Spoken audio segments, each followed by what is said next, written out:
Hey everyone, it is Julie here with TipRanks, and today we're taking a look at two strong buy fintech stocks. So let's get into it.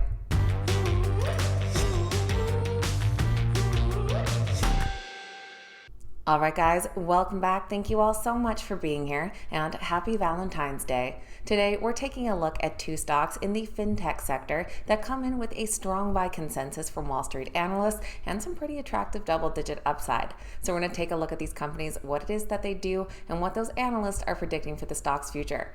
Before we get into those, this is a heads up that to celebrate Valentine's Day, TipRanks is having a 30% off sale. So if you've been wanting to unlock some premium investment research tools, now is a great time to do so. You can also get 30% off our smart investor newsletters too, so head over to tipranks.com using the links down below. Now let's get right into our two strong buy fintech stocks. First up, we're taking a look at a fairly well-known name in the sector, that is Block, or the company formerly known as Square.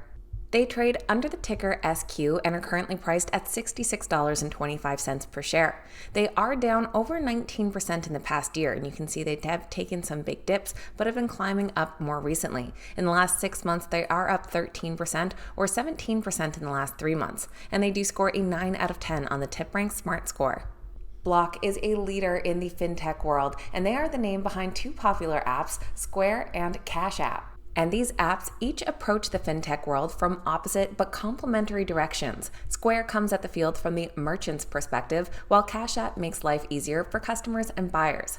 Square is designed to allow merchants to work both harder and smarter, automating business actions for greater efficiency. And Cash App, as we noted, is the customer side of the transaction, allowing its users to streamline their access to and use of money. Block's Q4 and full year results will be available next week on February 22nd, and this follows their third quarter where they did come out with an earnings beat. For their fourth quarter, analysts will be anticipating earnings per share of 59 cents, which is nearly 3 times last year's. And this follows their Q3 where they reported earnings of 55 cents per share, which beat expectations by 8 cents. The company also had third quarter profit of $1.9 billion. Cash App generated $984 million of that, which was up 27% year over year, and Square generated $899 million, and that grew 15%. Just yesterday, benchmark analyst Mark Palmer initiated coverage on the Block stock with a buy. He commented that while during the past several years, Block has consistently generated strong gross profit growth, the company has come under criticism from investors for its lack of bottom-line profitability. However, management's sharpened focus on controlling the growth of Block's operating expenses has enabled it to demonstrate the significant operating leverage inherent in its business model. We believe Block has reached an inflection point regarding its profit power and that it has plenty of runway for increased profitability. Mark's buy rating on the stock comes with a price target of $89, which would be an upside potential of 34%, and he is one of 21 analysts that currently have a rating on the stock. It comes in as a strong buy with 20 buy ratings and just 1 hold.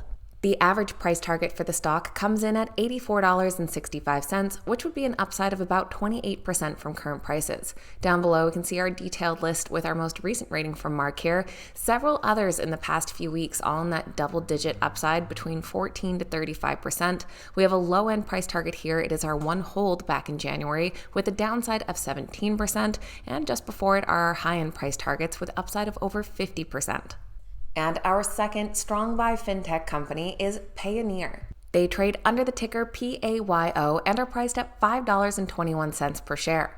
Overall, in the past year, they are down nearly 12% and have been dropping in the last 6 months, down nearly 9% and about the same in the last 3. They do currently score an 8 out of 10 on the TipRanks Smart Score. Payoneer is in the business of digital payment services and international money transfers. They offer their customer base, which is small and medium business segments, low fees, fast payments, and dependability. Their range of services make it easier for them to both send and receive payments, connecting various markets and business networks, allowing swift transfers of funds, and having users that can bill clients both locally and internationally. They'll be sharing their Q4 and year-end results on February 28th, and this does follow a third quarter back in November where they beat expectations and once again saw record revenue. For their fourth quarter, analysts are anticipating earnings per share of 6 cents, which is a 9-cent increase from last year's loss per share. In their last quarter, the top line did fall short of expectations, but earnings came in line at 3 cents per share, and the company did see revenue of $208 million, which grew 31% year over year.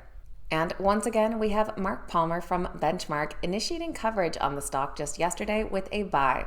He said that we view the company's shares as offering a compelling opportunity for small-cap investors, as the strong value proposition of its cross-border payments offerings, combined with management's plans for unlocking the value of the platform, has put the PAYO stock on a path to post stronger organic revenue growth with strong profitability. Their discount valuation trails those of Fintech peers and does not reflect its prospects for profitable growth in our view. Mark's price target of $7 on the Payoneer stock would imply an upside potential of 34%, and he is one of just 5 analysts that have a current rating on the stock, but it does come in with unanimous buys. And the analyst average price target of $7.60 would be an upside potential of 46%. Down below, we have Mark's most recent rating here, followed by our low-end price target at $6, which would be an upside of 15%, and a high-end price target back in December from Northland Securities with an upside of 92%. So that is a quick look at 2 strong buy stocks in the fintech sector. Let me know your thoughts on these 2 companies in the comments down below, and maybe some other stocks in this area that get you excited. I always appreciate hearing from you guys. Of course, please keep in mind that these videos are never a suggestion to buy or sell any specific stock, just sharing what those Wall Street analysts are looking at. So please make sure you always do your own research and due diligence. Thank you guys so much for watching. Have a great day, and I'll see you back here next time.